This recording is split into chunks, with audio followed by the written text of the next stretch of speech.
So the last problem, well, in the last video, maybe it wasn't very encouraging, but you know, there are things like that out there, but you know, we're just trying to give you an introduction here to local extrema. Anyway, so this problem that we're going to do here is probably a little more likely what you might see in homework problems or on an exam or something. We're just looking at an introduction. So it says, for the function shown, find all local maxima and minima.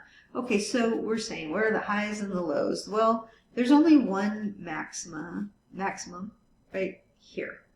So local maximum. Now there is one thing that's a little bit tricky. The local maximum is the output, okay? It occurs at the input. Now sometimes they'll ask, where does it occur? But when they just want the local maximum, they want the output. So for this point right here, the output is 2.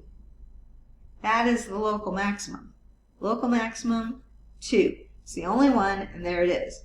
Now if they say, hey, where does the local maximum occur? It occurs at, this is like a side note, occurs at 1 from there, okay?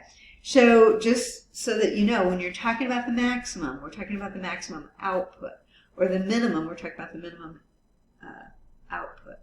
Okay, so let's do the minimum, local minimum.